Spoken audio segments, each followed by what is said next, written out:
They live on the razor's edge of both science and survival.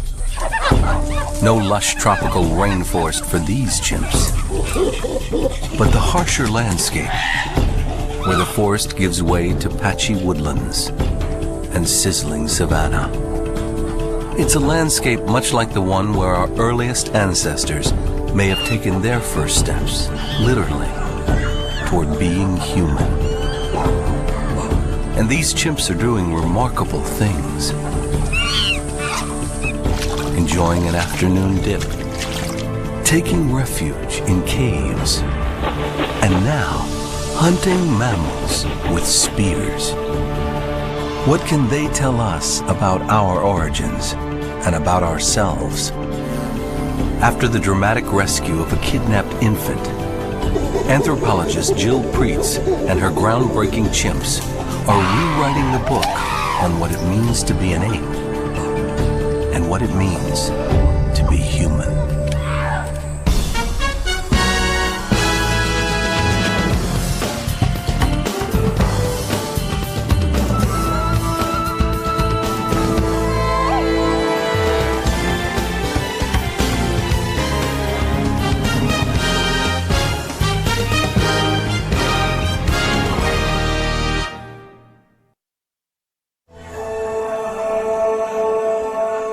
It's approaching noon in the patchy woodlands of Senegal, West Africa. The temperatures are reaching 45 degrees Celsius in the shade. This is a place no primate in its right mind, chimp or human, would choose to live. But these guys don't have a choice, and perhaps neither did our ancestors. So anthropologist Jill Preetz has been up since before dawn, patiently following some of the most intriguing primates in the world, as she has been doing for 9 years now. These chimps can barely turn around without creating a stir.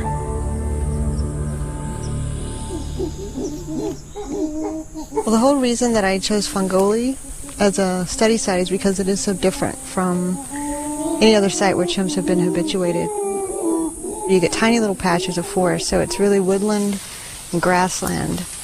And so I knew that there would be significant differences in chimp behavior, but I would never have predicted some of the differences that we see. Some of the things Jill has seen here have been shaking up both the study of chimps and the study of our earliest human ancestors, or hominids. It all starts some 5 to 7 million years ago, when the world was cooling, drying, forcing the vast rainforests of Central Africa into retreat. In places, the shadowy creature that gave rise to both chimps and humans, our last common ancestor, faced a choice: retreat with the thick rainforests, or master a harsher life where the forest thinned out, a place like this. Over the eons, they went their separate ways, one eventually on its knuckles, the other, for reasons that are a matter of raging controversy, standing up. And the chimps here do things chimps just aren't expected to do, like taking refuge in caves.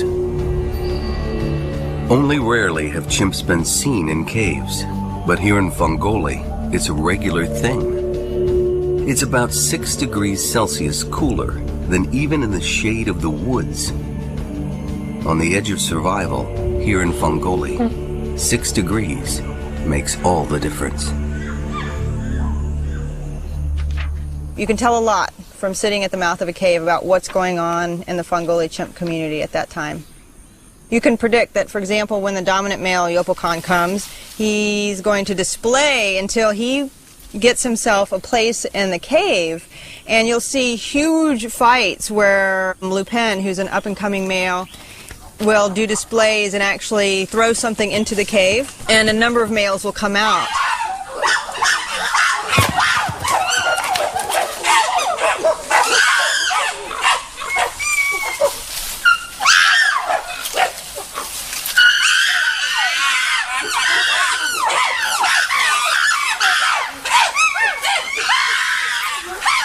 The scene may call to mind B-movie imaginings of how our ape-man ancestors lived through the ages.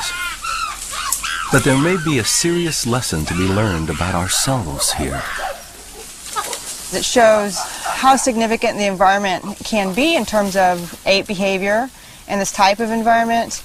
And also I think it's interesting to people because it's sort of reminiscent of perhaps early humans. You think of, cave use, and perhaps the first shelters were caves.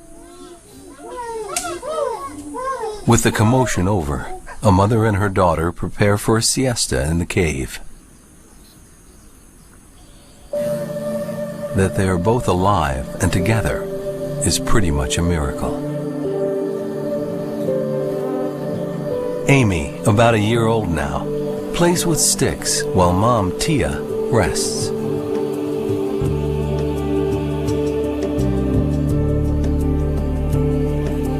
But this peaceful mother-daughter scene seemed all but impossible after the terrifying events of months ago.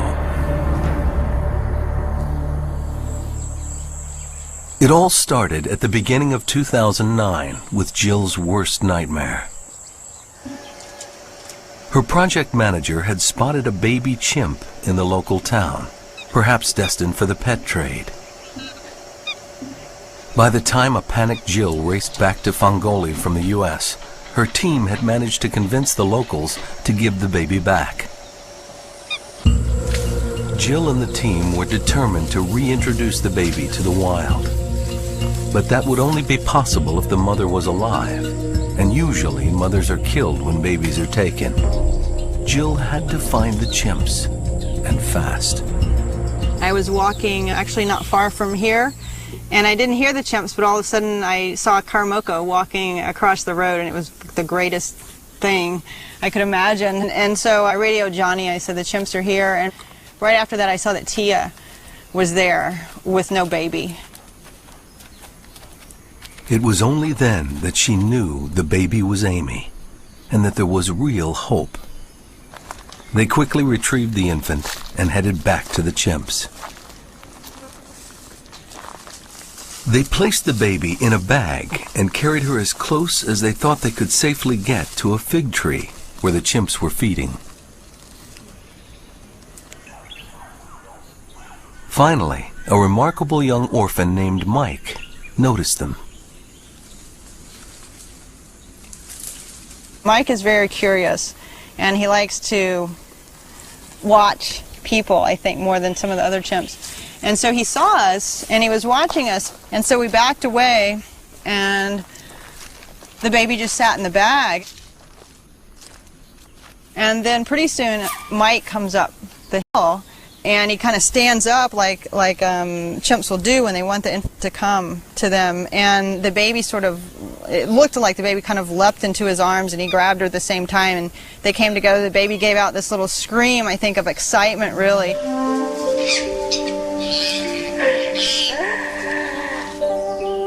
And Mike immediately went to the fig tree, and Tia at that point had just reached the ground. And Mike handed Amy to Tia, and she just embraced Amy. And then all the chimps came to see Amy. And so I was really unable to see, but what I could hear amidst all those chimps was little pant grunt greetings from Amy to all these chimps. Thanks to Mike, the mother and daughter reunion went off more smoothly than Jill could have imagined. Little Amy, aside from being unwilling to let her mom out of arm's reach, seemed fine.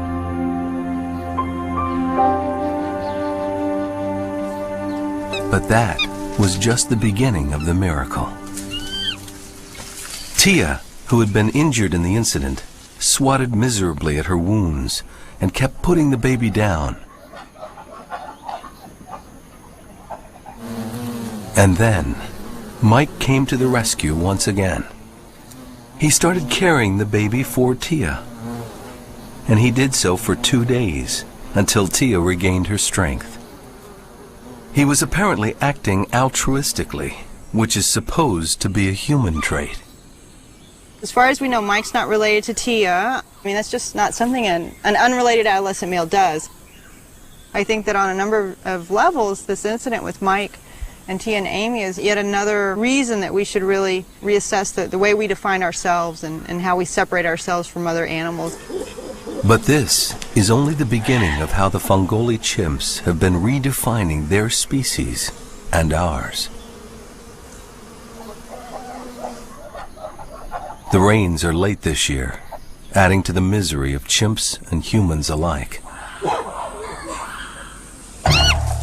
Despite the heat, though, they're still chimps, especially the infants and juveniles. So there has to be time for mischief. And time for the adult males to show their stuff.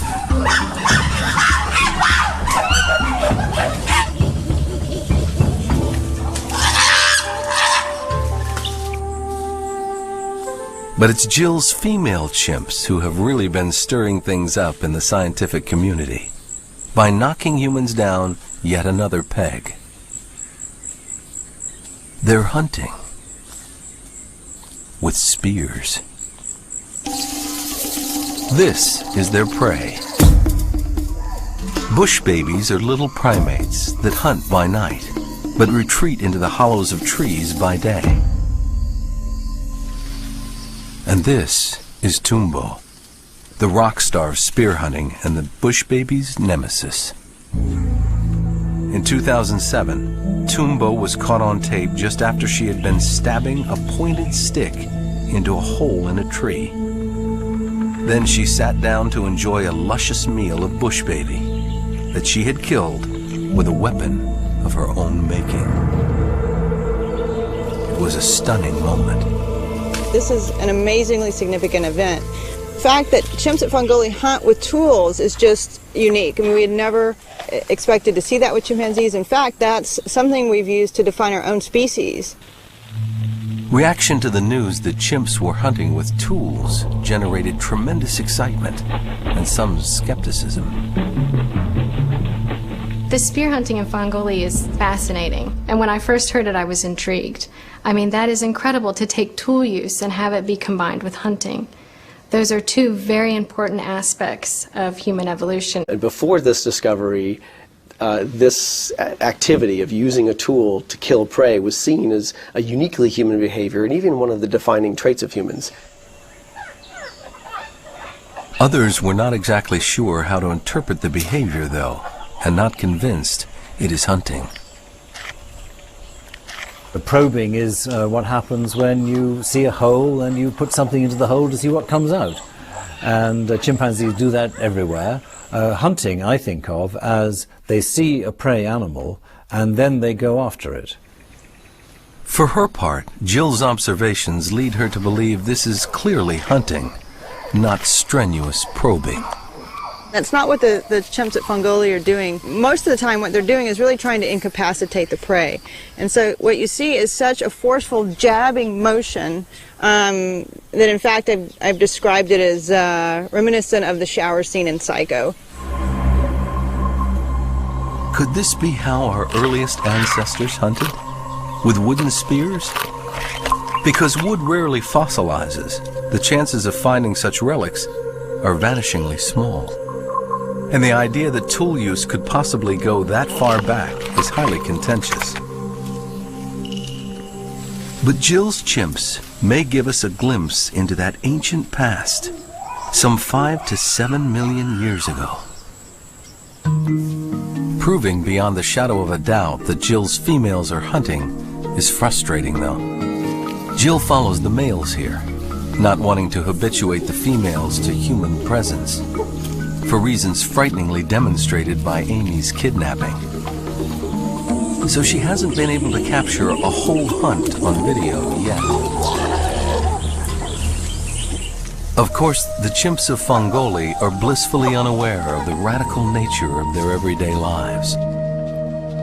Their empathy, their cave use, their spear hunting are only the beginning of their extraordinary story.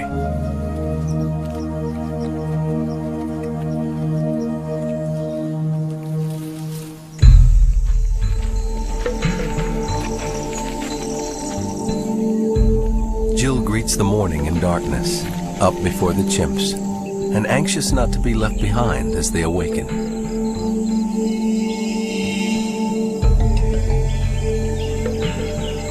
Every day, Jill and her team each pick a different male chimp to follow, not wanting to habituate more vulnerable females with infants.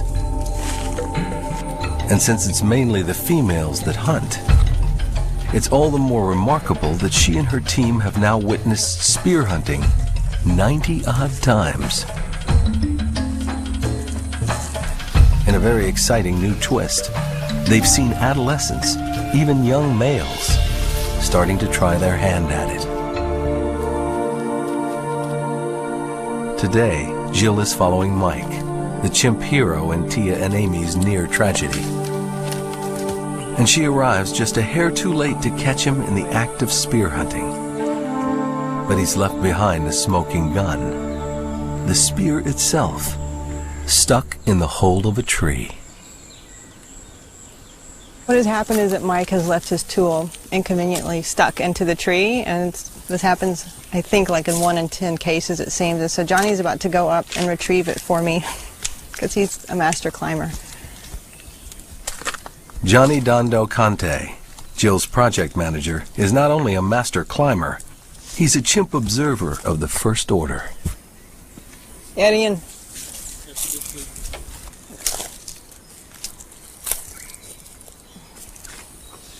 so this is a tool that Mike made, and it's a little shorter than average, so it would be about like this long, but it's quite sturdy. And so this is what he was using to stab down into the cavity. Early this year, Jill caught the youngster Fanta, a 4-year-old female, awkwardly trying her hand at spear hunting, giving us just a glimpse of what the adult females are doing. But so far, the youngsters don't really seem to have the hang of it. So what they do is they almost always break off a live branch. Jill demonstrates the advanced hunting techniques of her Amazons of the woodlands. And this effectively makes the tool sturdier. And then a final step for some chimpanzees, especially some young females like Tumbo, is that they actually sharpen the end of the tool with their teeth.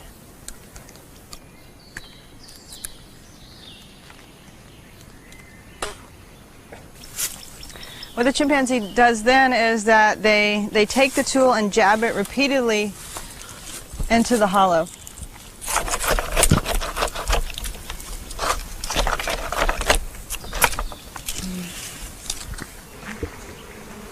And if they're lucky, they get a bush baby.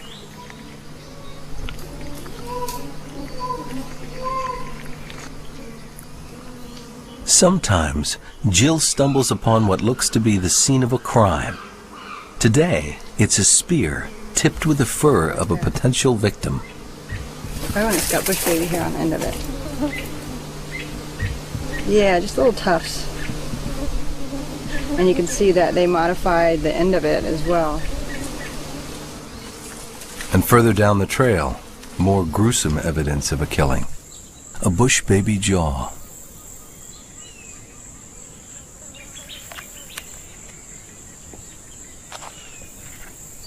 Meat is a rare treat here, especially for the females. Males capture prey by hand and don't usually share the meat. So a vital source of protein is also that icon of chimp studies, the termite mound. Almost every day, the Fungoli chimps reenact the moment that would forever change how we humans see ourselves. This is the same scene Jane Goodall witnessed in 1960. A chimp poking a slender stem into a termite mound to fish for insects. This is tool making, however crude. And up until then, only humans were supposed to make tools. Goodall's mentor, the famed paleontologist Louis Leakey, was moved to say, now we must redefine man, redefine tool, or accept chimpanzees as humans. Chimps will catch literally hundreds of termites a day. Jill is lucky to get one. It's definitely not as easy as it looks. I have yet to get a termite. Termites are 3 times as calorie-rich as chicken, but they don't taste like chicken, and they bite. Got one. How did I taste? I don't mind eating.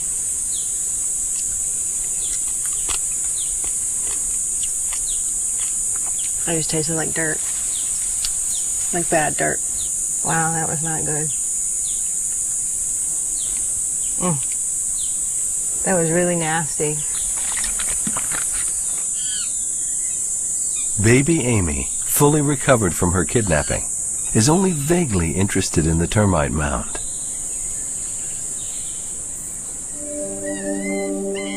But her older cousin, 2-year-old Tava, intently studies the adult's every move.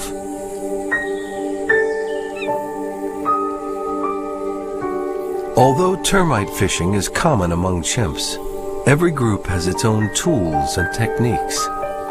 These are a part of their traditions, their cultures. Chimp culture? The term seems like an oxymoron. We like to think of culture as the pinnacles of human achievement, of art, history, and science. But in anthropological terms, culture is the transmission of group knowledge from one generation to another. Little Tava is doing her best to master one of the great arts of her culture, whether she knows it or not. It usually takes 4 or 5 years to master the technique, but today she has an early triumph.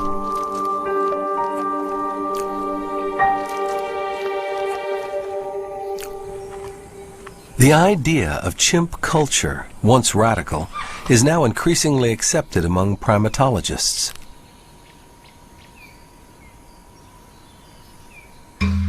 Chimps around Africa use different techniques to smash nuts and fruits. Some use wooden hammers and anvils, some stones. And the Fungoli chimps slam baobab fruits against stones or trees. Ant dipping, like termite fishing, happens almost everywhere. Chimps in some communities even eat distasteful medicinal plants when they're sick, passing on the knowledge that bitter medicine can make you better. As in human cultures, many chimp traditions are social. There's A-frame grooming, where 2 chimps will clasp hands high above their heads while inspecting each other for tasty parasites.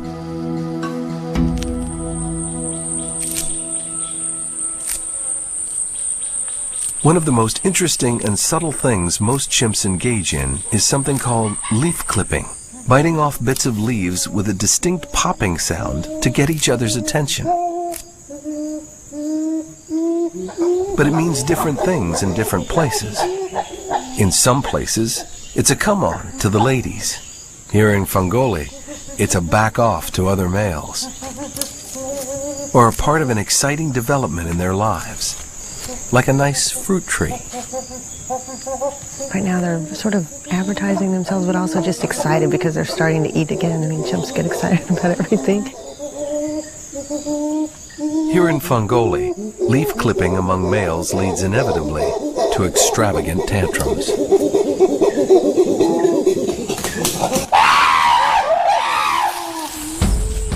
Traditions passed down from adult to child. It's a flow of knowledge that once only we seemed capable of.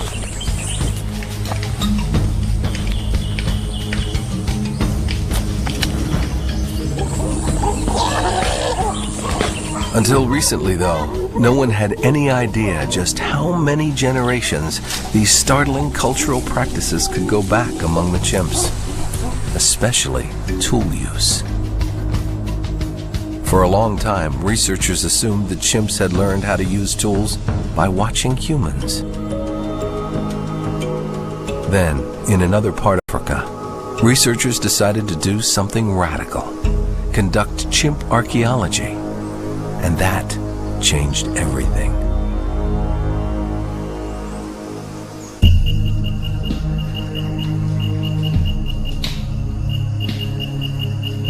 In the Thai forest in the Ivory Coast, primatologists have been watching chimps use granite hammer stones to break open nuts on stone anvils for decades.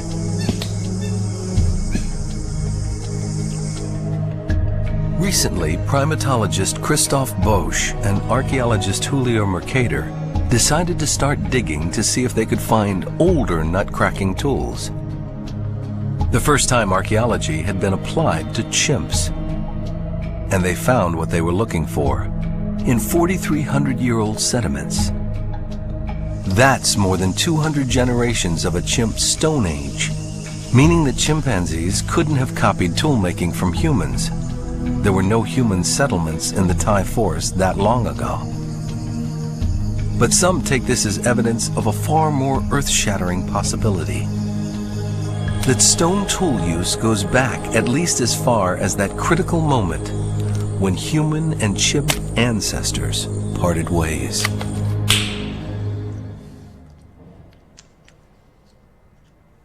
They use tools, stone tools, and in our human history, we've also used stone tools. So it's a shared behavior, and if that's so, it might go right back to the beginnings and even back to the common ancestor. Here's the catch. Clearly human-made stone tools like these don't appear in the record until 2.5 million years ago. The common ancestor may have lived 5 to 7 million years ago. Where are the tools that fill that 4 million year gap? Harris thinks they're out there, but they've just never been recognized. They look too much like natural stones.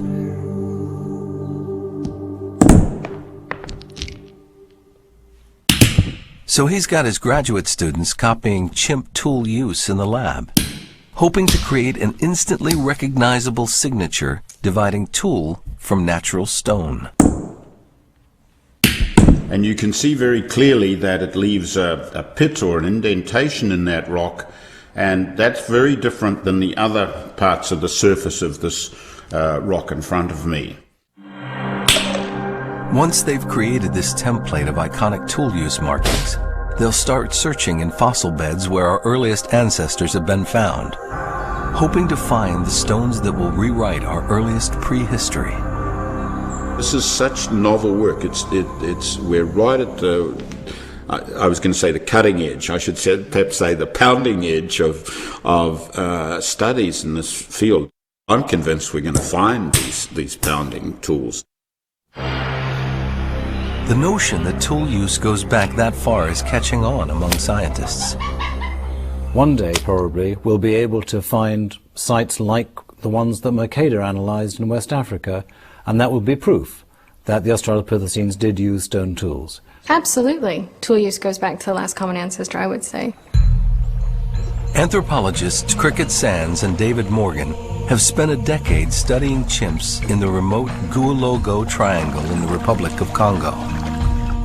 Hoping to capture the tool use behavior of these chimps, they set up camera traps around termite mounds. The images they captured simply blew their minds. No matter how much camouflage the scientists put around the camera traps, the chimps noticed them right away, even using tools to probe them. But what was even more remarkable was the discovery that the Guologo chimps were not just using tools, they were using an entire tool kit, further narrowing the human-ape divide. Having selected both thick sticks and thin ones, they carry them with them to the termite mound, then use them in sequence. Then they'll grab the stout stick and hold it in both hands, and they'll actually use a foot sometimes as leverage. And after they've created a tunnel into the nest, they'll pull out the stick and they'll smell it to see if they've killed any termites underneath the ground. And if they're successful, they'll take their herb stem and they thread that into the tunnel and they extract termites. Chimps in Central Africa have a real sweet tooth, and their honey-gathering toolkits can be even more sophisticated. In fact, a researcher recently discovered no fewer than 5 tools used at a honey-gathering site. So a big tool to pound open the hive. And then they open the hive, and they can't quite reach in with their hands. They would fashion a dipping probe to then follow in, or a lever open tool to pry open the nest a bit further. But you see all these tools being used one after another. It's really very exciting. When a chimpanzee creates different tools, carries them to the site of termites or honey, and uses them in sequence for different purposes, they're showing incredibly sophisticated planning and deliberation. This too was once thought to be beyond the mental capacity of any animals but humans. Well, what the toolkit does is to show us that the chimpanzee mind is not just responding straight away to an immediate problem, but it is being more creative. So here we have evidence of a relatively advanced cognitive ability. For Jill, Cricket's and Dave's footage was a revelation, and now she'll be on the lookout for toolkits among her singular chimpanzees.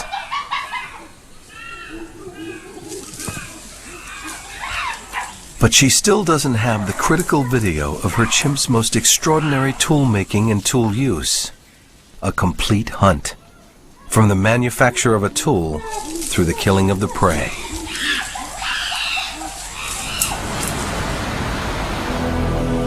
Fortunately, the horizon is darkening, ushering in the season of the rains.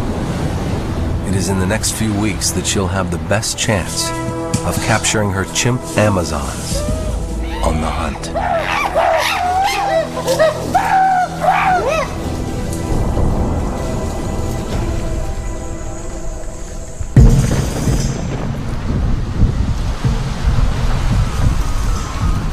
Weeks later than usual, the skies finally crack open and lash the woodland savanna of Fungoli with wind and rain.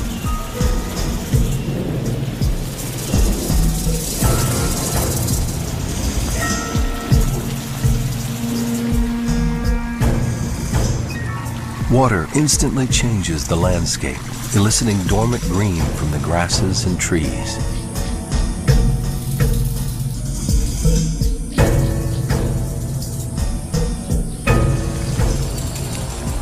It moves like an alien force through dry gullies, and a very special place begins to fill with water.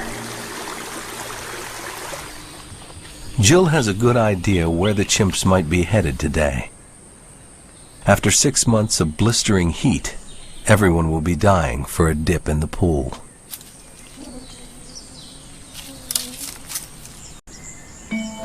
This is the Sokoto Waterhole, and a place where the Fungoli chimps again insist on breaking with chimpanzee convention.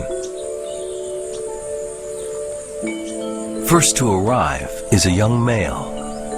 He's grabbing his chance to have the water to himself, because once the big males arrive, he'll be kicked out to the kiddie pool.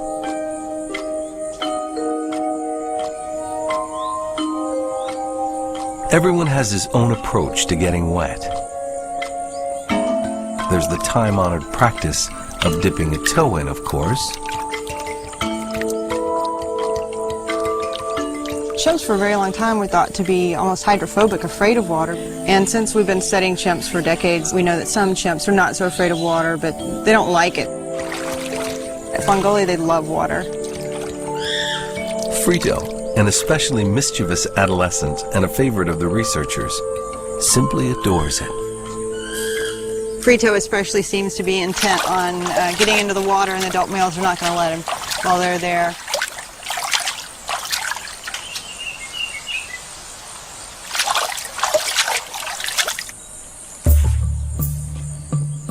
You can sit at a pool literally for hours, and there'll be someone in and out, and that just really isn't something you think about when you think of chimps. You know, this love of water. As we watch Jill's chimps enjoying their afternoon dip in such human-like ways, we're left to ask, So what exactly is the distinction between chimp and human? Over the years, man the toolmaker, man the hunter, man the culture bearer, all of these have been overturned.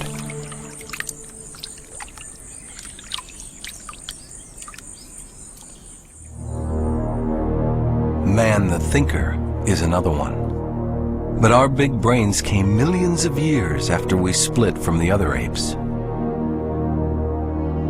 Fossil-wise, other than some differences in hominid teeth, there's only one distinction left. Humanity stood up.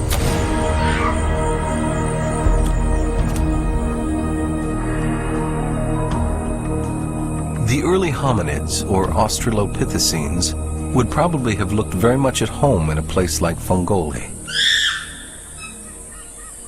Well, I mean, to a large extent, what the Australopithecines looked like was a chimpanzee standing upright.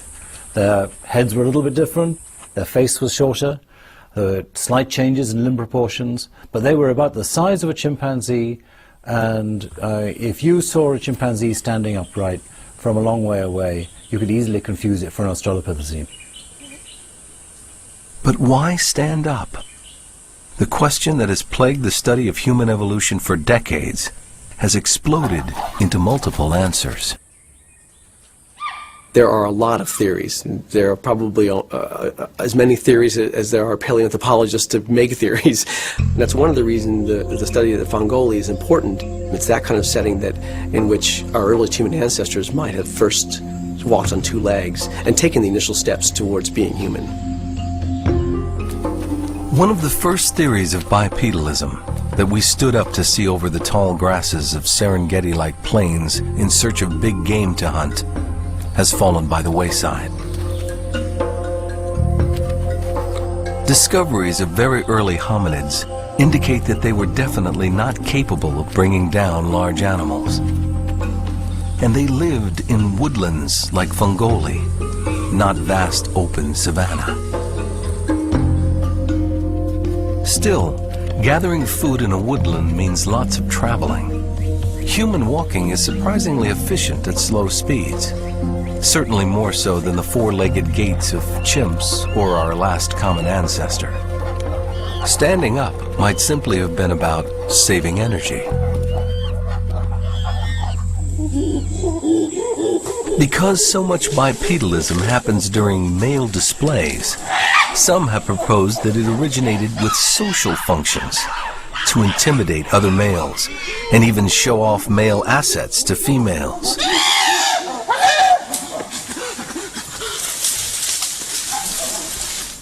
Or to free the hands to bring home food to females, encumbered by infants.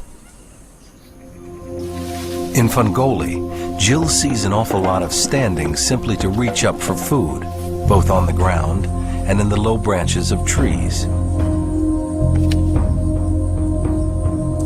This is a way of feeding in a woodland savanna that wouldn't be much help in a rainforest, where the fruit is 25 meters in the air and you simply must climb to get it. Some think this low-hanging fruit idea presents a compelling precursor to full bipedalism. The idea is that the advantage of being bipedal, if you're a quadruped, is that you can reach food items that you couldn't reach if you remained quadrupedal. So in short trees, where the fruit is near the ground, you can reach up and harvest this fruit with both your hands. There's a problem, though.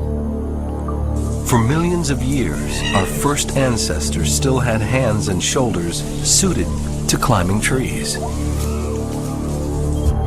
In this hypothesis, the males probably would have monopolized the easy feeding from the ground, forcing females and juveniles into the low branches of the trees to get their own fruit, thus preserving the climbing anatomy of our early ancestors. And standing up in the trees themselves, which chimps do all of the time, might have started selecting for upright anatomy as well.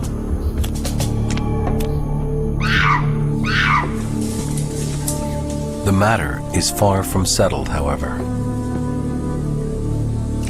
And the romp at the Fungoli waterhole reminds us of another possibility. For some other scientists, it was water that got us up on our feet. As the climate dried and the rainforest retreated, water would have been at a premium. The idea here is that these chimp-like ancestors would have the very rare luck of finding themselves in an area that remained wet even when the climate in general was drying and the forests were therefore retreating. Venturing into the water, they may have stumbled upon an incredibly nutritious source of food. The roots of water-based plants, for example. Waiting in search of them and simply needing to get to the other side may have primed the pump for becoming an upright ape. So I think it's both walking across water and getting food from inside the water that are stimulating our imagination here, but particularly it's getting the food in the water, where you'd stand there for some time and yank at these lovely foods that come up from the mud. Walking on the ground, walking in trees, walking through water. Perhaps no one will ever settle the vexing question of bipedalism once and for all. But since it's the defining characteristic of our species, we'll keep trying. Jill, for her part, doesn't see any attempts at waiting or searching for water-based foods here. There's just a cool respite, chance for fun.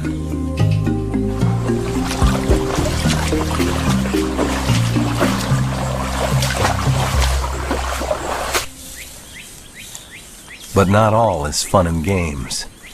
There's still the deadly serious business of hunting. And finally, one wet day, Jill and one of her students witness this remarkable scene.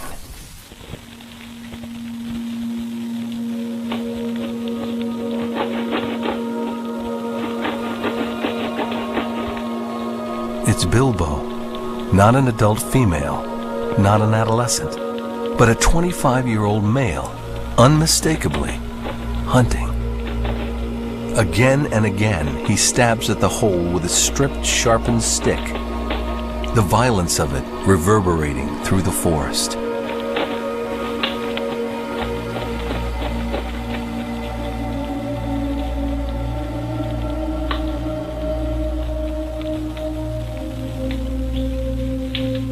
Then, he breaks open the tree branch and reaches into the hole and grabs his prize, a bush baby for his lunch.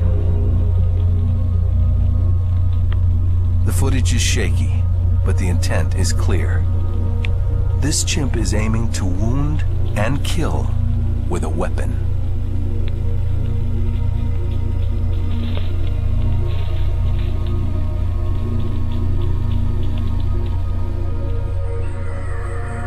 Over the course of 3 years, Jill has watched spear hunting being passed from adult females to their adolescents, and now to the adult males. It's conceivable she's witnessed the very beginning of a new chimp technology, led by the ladies of Fungoli. And as Jill's preparing to pack up and leave Fungoli until her next field season, the chimps will take on yet another scientific barrier between ape and human.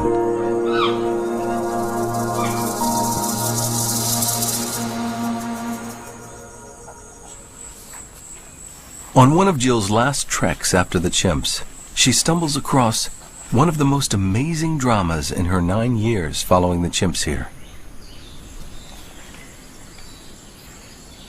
It's Nickel, hanging on to both a spear and her infant Teva. Teva wouldn't mind taking the spear as a plaything, but Mom has other ideas.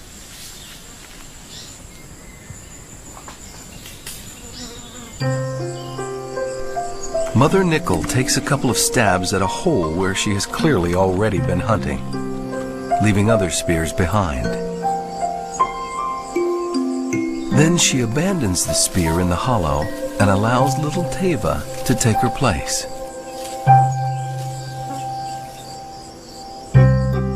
Teva Teva begins trying her hand at the spear in the tree. Eventually, she breaks it.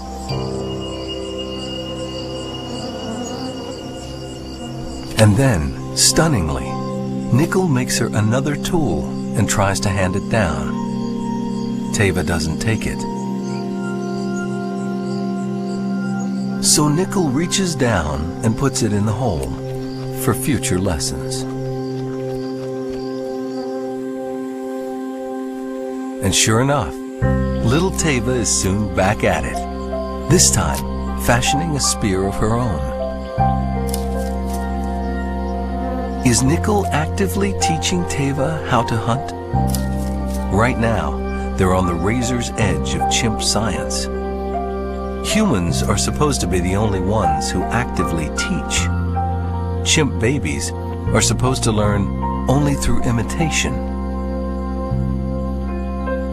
So why is it that the females are the more accomplished huntresses, the apparent technological innovators, and the best students? Perhaps they have no choice. Males in chimpanzee society grow up to dominate. Through sheer size and brute force, they monopolize the best of everything, especially food. So maybe this is driving the females to innovate, to get creative, especially in such a tough environment as Fungoli. All of this leads to the biggest question of all. What do the spear-hunting females of Fungoli have to tell us about our own origins? Among our earliest ancestors, is it possible that females took the lead in technology, innovating, fabricating, and mastering the tools of the kill? Well, it seems very likely, based on the chimpanzee data from Fungoli and elsewhere, that the female Australopithecines would have been more persistent tool users, perhaps more creative tool users than the males. And it does overturn the sort of mid-century ideas of the past that that tool use was just a male activity, the man, the hunter idea. Instead, it shows that, well, it might have been the female, the huntress. And as the summer comes to an end, the community of Fungoli is thriving.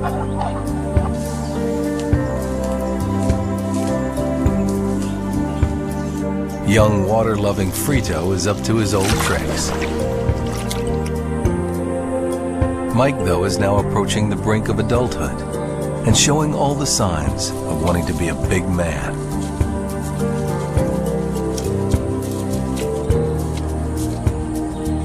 Tumbo, the star huntress of the savannah, has had her first baby, a little boy named Sai.